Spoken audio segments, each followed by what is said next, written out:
നമസ്കാരം. ദേവി അമ്മയാണ്. രൗദ്രഭാവം ഭക്തരെ ഉപദ്രവിക്കുന്നവർക്ക് മാത്രം, അല്ലാത്ത സമയം ഭക്തവത്സല തന്നെയാണ് അമ്മ. ഗ്രാമദേവത, കുടുംബദേവത എന്നിങ്ങനെ ദേവതാ സാന്നിധ്യം ഏവർക്കും ഉണ്ടാകുന്നതാകുന്നു. അതായത് ഗ്രാമദേവതയുടെ അനുഗ്രഹമോ കുടുംബദേവതയുടെ അനുഗ്രഹമോ ഏവരിലും വന്ന് ചേരുന്നതാകുന്നു. അമ്മയെ ആരാധിക്കുകയാണ് എങ്കിൽ തീർച്ചയായും അമ്മയുടെ സ്നേഹവാത്സല്യം തിരിച്ചറിയുവാൻ സാധിക്കുന്നതാകുന്നു. അമ്മയാണ് ജഗത് മാതാവ്. അമ്മയിൽ അഭയം ലഭിക്കുകയാണ് എങ്കിൽ തീർച്ചയായും ആ വ്യക്തിക്ക് ഉയർച്ച മാത്രമേ ജീവിതത്തിൽ വന്നു ചേരൂ. എല്ലാ നക്ഷത്രക്കാരും അമ്മയെ ആരാധിക്കുന്നത് ഏറ്റവും ശുഭകരം തന്നെയാകുന്നു. അമ്മയെ ആരാധിച്ചാൽ ഏതൊരു വ്യക്തിക്കും ജീവിതത്തിൽ ഉയർച്ചയും സൗഭാഗ്യങ്ങളും തേടി വരുന്നതുമാകുന്നു. എന്നാൽ ചില നക്ഷത്രക്കാർ മാത്രം പ്രത്യേകിച്ച് ആരാധിക്കുന്നത് ഏറ്റവും ശുഭകരം തന്നെയാകുന്നു. അമ്മയുടെ അനുഗ്രഹം ജനനം മുതൽ ഉള്ള നക്ഷത്രക്കാരാണ് ഇവർ എന്ന് തന്നെ പറയാം. ഇത് എന്തുകൊണ്ടാണ് എന്ന് പലർക്കും സംശയം തോന്നുന്നതാകുന്നു. മറ്റ് നക്ഷത്രക്കാർക്ക് ദേവിയുടെ അനുഗ്രഹം ലഭിക്കില്ലേ എന്നും അവർ ആരാധിക്കുകയാണ് എങ്കിൽ അമ്മ അനുഗ്രഹിക്കില്ലേ എന്നും പലർക്കും സംശയങ്ങൾ തോന്നുന്നതാകുന്നു.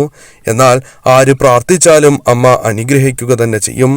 എന്നാൽ ഈ പരാമർശിക്കുന്ന നക്ഷത്രക്കാർക്ക് അമ്മയുമായി മുൻജന്മ ബന്ധമുള്ളവർ തന്നെയാകുന്നു, അല്ലെങ്കിൽ മറ്റു രീതിയിൽ ബന്ധമുണ്ട് എന്ന് തന്നെ പറയാം.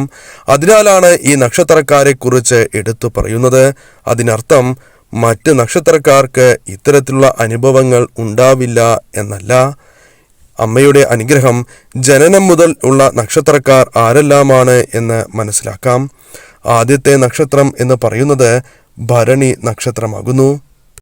ഭദ്രകാളി ദേവിയുമായി പറയുന്ന ഒരു നക്ഷത്രമാണ് ഭരണി നക്ഷത്രം. ദേവിയുടെ അനുഗ്രഹം ഉള്ളവർ തന്നെയാണ് ഭരണി നക്ഷത്രക്കാർ എന്ന് പറയാം. ഇവർ മനസ്സിൽ ഒന്നും വയ്ക്കാതെ എല്ലാം അപ്പോൾ തന്നെ പറയുന്നവരാകുന്നു. ഇത് ഇവരുടെ മനസ്സിൻ്റെ ഒരു വലിപ്പമാണ് എന്ന് തന്നെ പറയാം. ഒന്നും മനസ്സിൽ ഒളിപ്പിക്കുവാൻ ഇവർക്ക് സാധിക്കുന്നതല്ല. മുൻകോപികളാണ് എങ്കിലും നല്ല മനസ്സുള്ളവരാണ് ഇവർ എന്ന് തന്നെ പറയാം. മുൻകോപം അല്പം നിയന്ത്രിക്കേണ്ടത് അനിവാര്യമാകുന്നു. അല്ല എങ്കിൽ ജീവിതത്തിൽ വന്നു ചേരാൻ പോകുന്ന സൗഭാഗ്യങ്ങൾ തന്നെ തട്ടിത്തെറിച്ച് പോകുവാനുള്ള സാധ്യതയാണ് വന്നു ചേരുക. നിത്യവും ദേവിയെ പ്രാർത്ഥിക്കുന്നത് ഏറ്റവും ശുഭകരമാകുന്നു. എന്നാൽ ഇവരെ ആരെങ്കിലും ഉപദ്രവിക്കുകയാണ് എങ്കിൽ അവർക്ക് തിരിച്ചടി ഉറപ്പു തന്നെയാണ്. മാസത്തിൽ ഒരിക്കലെങ്കിലും ദേവീക്ഷേത്രത്തിൽ ദർശനം നടത്തുക. ജീവിതത്തിൽ മാറ്റങ്ങൾ ഉണ്ടാകും. ആയില്യം, ഭദ്രകാളി ദേവിയുടെ അനുഗ്രഹമുള്ളവരാണ് ആയില്യം നക്ഷത്രക്കാർ. അതിനാൽ തന്നെ ഇവരെ ആരുപദ്രവിക്കുകയാണ് എങ്കിലും അവർക്ക് തിരിച്ചടി ഉറപ്പാണ് എന്ന് തന്നെ പറയാം. പൊതുവെ ദുരിതങ്ങൾ അനുഭവിക്കുന്നവരാണ് എങ്കിലും ആ ദുരിതങ്ങൾ അമ്മയെ ആരാധിക്കുന്നതിലൂടെ ജീവിതത്തിൽ നിന്നും അകന്ന് പോകുന്നതാണ്. എന്നാൽ ദേവിയെ ആരാധിക്കുന്നതിലൂടെ വ്യത്യാസങ്ങൾ വന്നു ചേരും എന്ന കാര്യം തീർച്ച തന്നെയാകുന്നു. പുറമെ ധൈര്യശാലികളാണ് എങ്കിലും ഉള്ളിൻ്റെ ഉള്ളിൽ ശുദ്ധ മനസ്കരാണ് എന്നതും ഇവരുടെ ഒരു പ്രത്യേകത തന്നെയാകുന്നു. ഇവരെയും അനാവശ്യമായി ഉപദ്രവിക്കുവാൻ പാടുള്ളതല്ല. ഇങ്ങനെ ചെയ്യുകയാണ് എങ്കിൽ തീർച്ചയായും ആരുപദ്രവിക്കുന്നുവോ അവർക്ക് തിരിച്ചടി ഉറപ്പാണ് എന്ന് തന്നെ പറയാം. പൂരം, ദേവിയുടെ അനുഗ്രഹം ഉള്ളവർ തന്നെയാണ് പൂരം നക്ഷത്രക്കാർ എന്ന് പറയാം. ആരെയും ഉപദ്രവിക്കാൻ ആഗ്രഹമില്ലാത്തവരാണ് ഇവർ. അതിനാൽ തന്നെ ഇവർ മറ്റുള്ളവരുടെ വിഷമതകൾ പെട്ടെന്ന് പരിഹരിക്കുവാൻ ശ്രമിക്കുന്നവരാകുന്നു. അല്ലെങ്കിൽ തന്നാൽ കഴിയുന്ന സഹായം അവർക്ക് ചെയ്യുന്നവരാകുന്നു. നിത്യവും ദേവിയെ ഇവർ ആരാധിക്കേണ്ടത് അനിവാര്യമാണ്. ഒരിക്കലും ദേവിയോടുള്ള ആരാധന ഇവർ മുടക്കുവാൻ പാടുള്ളതല്ല. ദേവീപ്രീതി ഇവരുടെ ജീവിതത്തിൽ വന്ന് ചേരുന്നത് നാൾക്ക് നാൾ ഉയർച്ചയ്ക്ക് ഏറ്റവും ശുഭകരമാണ് എന്ന് മനസ്സിലാക്കുക. ഇവിടെ ജീവിതത്തിൽ വന്നു ചേരുന്ന ശുഭകരമായ എല്ലാ കാര്യങ്ങൾക്കും ദേവിയുടെ ഒരു സാന്നിധ്യമുണ്ട് എന്ന കാര്യവും ഇവർ ഓർത്തിരിക്കേണ്ടതാകുന്നു. ഇവരെ ആരെങ്കിലും ഉപദ്രവിച്ചാൽ തീർച്ചയായും അവർക്ക് ഉടനെ തിരിച്ചടി ലഭിക്കും എന്നതും മറ്റൊരു പ്രത്യേകത തന്നെയാകുന്നു. ചിത്തിര നക്ഷത്രക്കാർക്ക് അനേകം കഷ്ടതകൾ ജീവിതത്തിൽ അനുഭവിക്കേണ്ടി വരും, അല്ലെങ്കിൽ അനുഭവിച്ചു കൊണ്ടിരിക്കുന്നവരാണ് എന്ന് തന്നെ പറയാം. നിരവധി ദുരിതങ്ങൾ സാമ്പത്തികമായും അല്ലാതെയും മനസമാധാനം നഷ്ടപ്പെടുന്ന അവസ്ഥ ഇവർക്ക് വന്ന് ചേർന്നുകൊണ്ടേ ഇരിക്കുന്നതാകുന്നു. അമിതമായ ചിന്തയാൽ സ്വസ്ഥത തന്നെ ലഭിക്കാത്തവരാണ് ഇവർ എന്ന് തന്നെ പറയാം. ഇവർ നിത്യവും ദേവിയെ ആരാധിക്കുകയാണ് എങ്കിൽ ഈ പ്രശ്നങ്ങൾ ഒന്നിനു പുറകെ ഒന്നായി ജീവിതത്തിൽ നിന്നും അകലും എന്ന കാര്യവും തീർച്ച തന്നെയാകുന്നു. ദുരിതങ്ങൾ വിട്ടൊഴിയും എന്ന കാര്യം ഉറപ്പ് തന്നെയാണ്. അതിനാൽ ദേവിയിൽ മനസ്സുരുകി പ്രാർത്ഥിക്കുക. ദേവിയിൽ അടിയുറച്ച് വിശ്വസിച്ച് മുന്നോട്ട് പോവുകയാണ് എങ്കിൽ തീർച്ചയായും മാറ്റങ്ങൾ വന്ന് ചേരുന്നതാകുന്നു. ഉയർച്ച കൈവരിക്കുവാൻ ഇവർക്ക് സാധിക്കും എന്ന് തന്നെ പറയാം. സന്താനക്ലേശങ്ങൾ അകലുവാനും ഇവർ ദേവീ മന്ത്രങ്ങൾ നിത്യവും ജപിക്കുന്നത് ഉത്തമം തന്നെയാകുന്നു. വിളക്ക് തെളിയിച്ച് ദേവീ മന്ത്രങ്ങളെങ്കിലും ജപിക്കുക. വെള്ളിയാഴ്ചയോ ചൊവ്വാഴ്ചയോ ദിവസങ്ങളിലോ ദേവീക്ഷേത്രത്തിൽ ദർശനം നടത്തുകയും തന്നാൽ കഴിയുന്ന വഴിപാടുകൾ കഴിക്കുവാനും ശ്രമിക്കേണ്ടതാകുന്നു. അനിഴം പൊതുവെ മറ്റുള്ളവരെ ചതിക്കാത്ത നക്ഷത്രക്കാരിൽ ഒരു നക്ഷത്രമാണ് അനിഴം നക്ഷത്രക്കാർ എന്ന് പറയാം. ദേവിയുടെ അനുഗ്രഹം ഉള്ളവരാണ് ഇവർ എന്ന് തന്നെ നിസ്സംശയം പറയുവാൻ സാധിക്കും. ചതി ജീവിതത്തിൽ സംഭവിക്കുവാൻ സാധ്യത കുറവാണ്. അതിനാൽ തന്നെ ജീവിതത്തിൽ വളരെയധികം നേട്ടങ്ങൾ പല അവസരങ്ങളിലും ഇവരെ കാത്തിരിക്കുന്നു എന്ന് തന്നെ പറയാം. എന്നിരുന്നാലും ഇവർ ദേവിയെ ആരാധിക്കേണ്ടത് അനിവാര്യമാകുന്നു.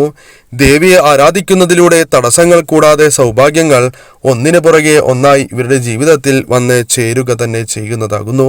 മാസത്തിൽ ഒരിക്കൽ ജന്മനക്ഷത്ര ദിവസം വിളക്ക് വഴിപാട് കഴിക്കുക എന്ന കാര്യം ഇവർ ചെയ്യേണ്ടതാകുന്നു. ഈ കാര്യങ്ങൾ മുടക്കം കൂടാതെ ചെയ്യുന്നതിലൂടെ ഉയർച്ച ജീവിതത്തിൽ വന്ന് ചേരുന്നതാകുന്നു. തിരുവോണം മറ്റുള്ളവരുടെ കാര്യത്തിൽ അനാവശ്യമായി ഇടപെടാത്തവർ എന്ന പ്രത്യേകതയാണ് തിരുവോണം നക്ഷത്രക്കാർക്ക് ഉള്ളത്. ഇവർക്ക് അത്തരത്തിലുള്ള താല്പര്യങ്ങൾ ഇല്ല എന്ന് തന്നെ പറയാം. ഇവരുടെ ജീവിതത്തിൽ തടസ്സങ്ങൾ മാറുവാൻ വേണ്ടി ഇവർ ദേവിയെ ആരാധിക്കേണ്ടത് അനിവാര്യം തന്നെയാകുന്നു. കാരണം ജന്മന ദേവിയുടെ അനുഗ്രഹം ഇവരിൽ ഉള്ളതാകുന്നു. ആ ചൈതന്യം, ആ ഈശ്വരാധീനം വർദ്ധിപ്പിക്കുക എന്ന കാര്യം ഇവർ ചെയ്യേണ്ടതാകുന്നു. അതിനാൽ ദേവിയെ നിത്യവും ആരാധിക്കുക. 2 നേരം വിളക്ക് വച്ച് ദേവിയുടെ മന്ത്രങ്ങൾ ദേവിയിൽ പൂർണ്ണ വിശ്വാസം അർപ്പിച്ച് ദേവിയെ സ്മരിച്ചുകൊണ്ട് ജപിക്കുക. തീർച്ചയായും ഇങ്ങനെ ചെയ്യുന്നതിലൂടെ ദുരിതഫലങ്ങൾ ഒഴിഞ്ഞ് പോവുന്നതാകുന്നു. ചൊവ്വ വെള്ളി ദിവസങ്ങളിൽ ക്ഷേത്ര ദർശനം നടത്തുവാൻ പരമാവധി ശ്രമിക്കുക.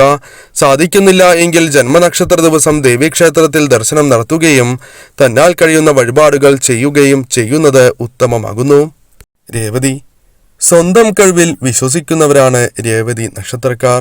ഒരു ആത്മവിശ്വാസം ഇവർക്ക് എപ്പോഴും ഉള്ളതാകുന്നു.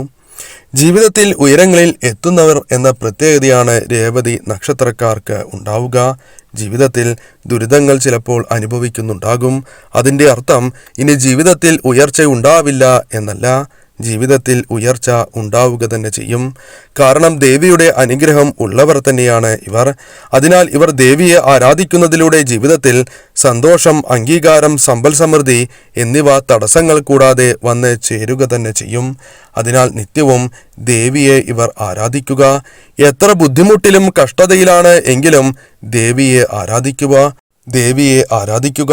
അതേപോലെ തന്നെ ശ്രദ്ധിക്കേണ്ട മറ്റൊരു പ്രധാനപ്പെട്ട കാര്യമാണ് ജീവിതത്തിൽ ഉയർച്ച വരുമ്പോൾ ദേവിയെ മറക്കരുത് എന്ന കാര്യവും. ദേവിയെ മറക്കാതെ ഉയർച്ചയിലും സ്മരിക്കുകയാണ് എങ്കിൽ അത് നിലനിർത്തിക്കൊണ്ടു പോകുവാൻ ഇവർക്ക് സാധിക്കുന്നതാകുന്നു. അതിനാൽ ദേവിയെ ഏത് സാഹചര്യത്തിലാണ് എങ്കിലും നിത്യവും ആരാധിക്കുക. ഇവരെ ഉപദ്രവിക്കുകയാണ് എങ്കിൽ ആ ഉപദ്രവിക്കുന്ന വ്യക്തികൾക്കും ജീവിതത്തിൽ ദുരിതങ്ങൾ വന്ന് ചേരുന്നതാകുന്നു. ശിക്ഷ ലഭിക്കും എന്ന കാര്യം തീർച്ച തന്നെയാകുന്നു. ഉപദ്രവിക്കുകയോ ചതിക്കുകയോ ചെയ്യുകയാണ് എങ്കിൽ ഇവർക്ക് തന്നെ അത്തരത്തിലുള്ള അനുഭവങ്ങൾ വന്ന് ചേരുന്നതാകുന്നു. അതായത് ആ വ്യക്തികൾക്ക് ദുരിതവും കഷ്ടതകളും അനുഭവിക്കുന്നത് ഇവർക്ക് തന്നെ കാണുവാൻ സാധിക്കുന്നതാകുന്നു. എന്നാൽ ഒരിക്കലും അവർക്ക് ദുരിതങ്ങൾ വന്ന് ചേരുമ്പോൾ സന്തോഷിക്കുവാൻ പാടുള്ളതല്ല. ദേവി നൽകുന്ന ശിക്ഷ അവർക്ക് ലഭിക്കുന്നതാകുന്നു. രേവതി നക്ഷത്രക്കാർ തങ്ങളിലുള്ള ഈ കാര്യങ്ങൾ തിരിച്ചറിഞ്ഞ് പ്രവർത്തിക്കുക.